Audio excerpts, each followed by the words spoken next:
నమస్తే. Welcome to Manam TV. నేను anchor Siri. ప్రస్తుతం మనతో పాటు ఉన్నారు వంటింటి చిట్కాల master, ayurvedic doctor Chittipotla Madhusudana Sharma గారు. ఆయనతోని మాట్లాడదాము. అండ్ అంతకంటే ముందు ఇప్పుడు ఏం టాపిక్ డిస్కస్ చేయబోతున్నాం మనం అనంటే, ఇంతకుముందు పెద్దవాళ్ళు అనేవాళ్ళు కడుపు సల్లగుంటే మనం కూడా సల్లగుంటామని చెప్పేసి. ఇప్పుడు అందరూ దాన్ని గట్ హెల్త్ అంటున్నారు అంతే. అప్పుడైనా, ఇప్పుడైనా మ్యాటర్ అయితే ఒకటే. జస్ట్ అనే పద్ధతి ఒకటే మారింది. సో, గట్ హెల్త్ బావుంటే మనం చాలా బావుంటాం. హెల్తీగా ఉంటాం. ఏ ప్రాబ్లమ్ అయినా మనకి ఇక్కడి నుంచే స్టార్ట్ అవుతుంది. సో, ఆ గట్ హెల్త్ అనేది చాలా ఇంపార్టెంట్. దాని గురించి ఇప్పుడు మనం డిస్కస్ చేయబోతున్నాం. సో, మాట్లాడదాం. డాక్టర్ గారు నమస్తే. నమస్తే అమ్మా. ఎలా ఉన్నారు డాక్టర్ గారు? బాగున్నామమ్మా, మీరు ఎలా ఉన్నారు? చాలా బాగున్నారు డాక్టర్ గారు. సో, నేను ఇంట్రడక్షన్ ఇచ్చినట్టు ఇంతకుముందు పెద్దవాళ్ళు అనేవాళ్ళు. ఇప్పుడు అందరూ దాన్ని గట్ హెల్త్ అంటున్నారు. కానీ మ్యాటర్ అయితే ఒకటే.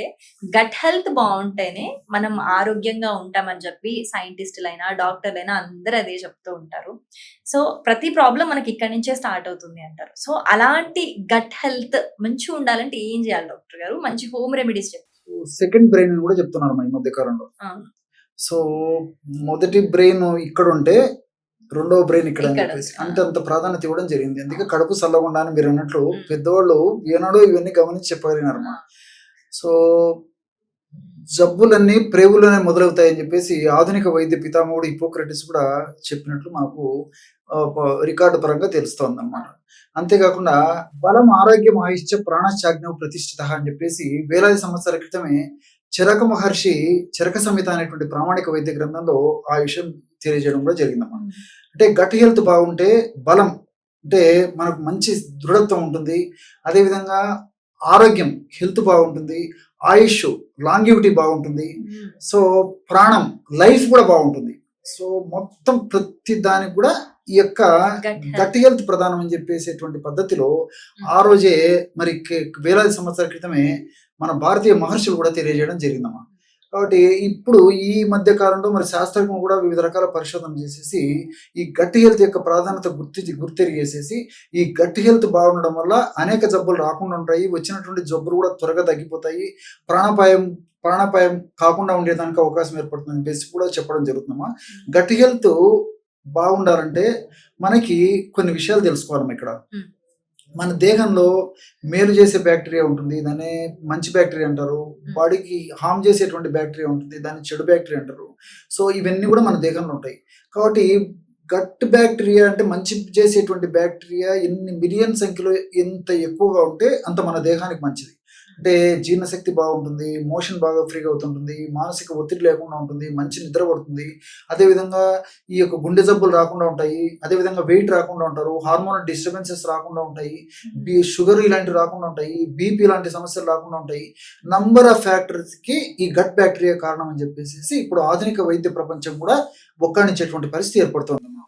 సో ప్రతి దానికి ఇది మానసికంగా అలజడి ఒత్తిడి ఉన్నటువంటి వాళ్ళలో కూడా గట్ బ్యాక్టీరియా సరిగ్గా లేకపోవడం, మంచి బ్యాక్టీరియా సరిగ్గా లేకపోవడం చేతనే ఇది కలుగుతుందని చెప్పేసి, అదేవిధంగా గుండె జబ్బులు ఎక్కువగా వచ్చేదానికి కారణం కూడా గట్ బ్యాక్టీరియా సరిగ్గా గట్ హెల్త్ సరిగ్గా లేకపోవడం చేతనే గుండె జబ్బులు వస్తున్నాయని చెప్పేసి, అదేవిధంగా ఓవర్గా వెయిట్ ఉన్నటువంటి వాళ్ళు కూడా వాళ్ళు ఎన్ని ప్రయత్నాలు చేసినప్పటికీ వెయిట్ తగ్గనటువంటి పరిస్థితి ఉండేందుకు కారణం కూడా గట్ బ్యాక్టీరియా సరిగ్గా లేకపోవడమే ఇది ఒక కారణం అని చెప్పేసి, ఈ విధంగా ఈ అనేక రకాలైన జబ్బులు కూడా ఈ గట్ బ్యాక్టీరియాని లింక్ పెట్టేటువంటి పరిస్థితి ఏర్పడుతుంది అనమాట.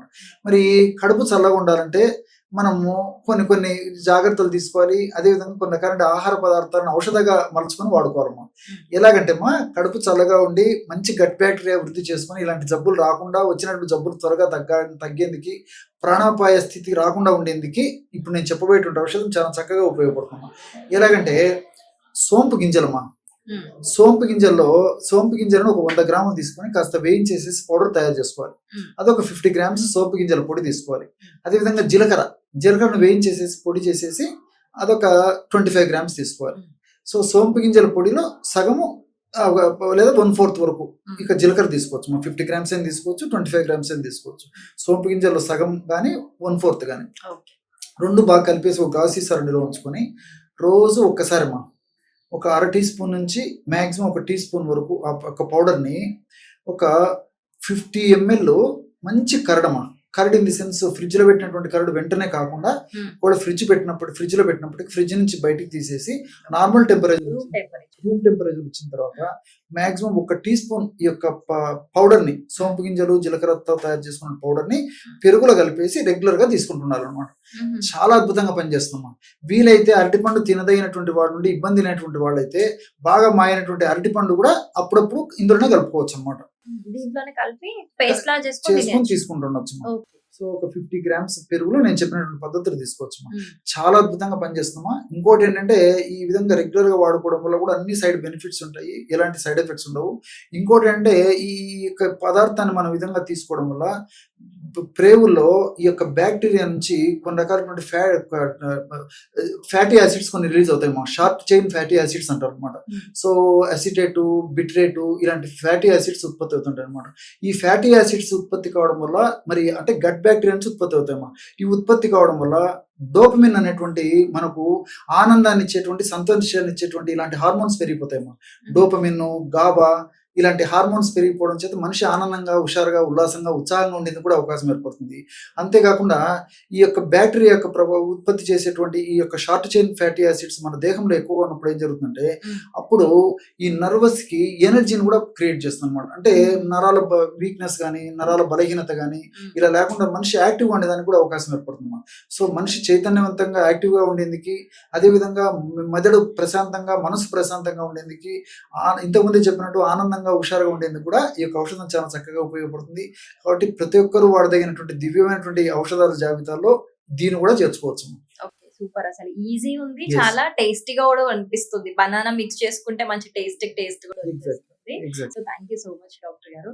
సో వ్యూవర్స్ చూసారు కదా, మీకు ఇలాంటి ఇంకా మంచి మంచి హోమ్ రెమెడీస్ కావాలి, మాకు కొన్ని ప్రాబ్లమ్స్ ఉన్నాయి, దానికి కూడా హోమ్ రెమెడీస్ కావాలి అని అంటే తప్పకుండా మనం డాక్టర్ గారితో డిస్కస్ చేద్దాం. బట్ అవి ఏంటి అనేది కింద వీడియో కింద కమెంట్ చేయండి తప్పకుండా. Thank you so much doctor. నమస్తే.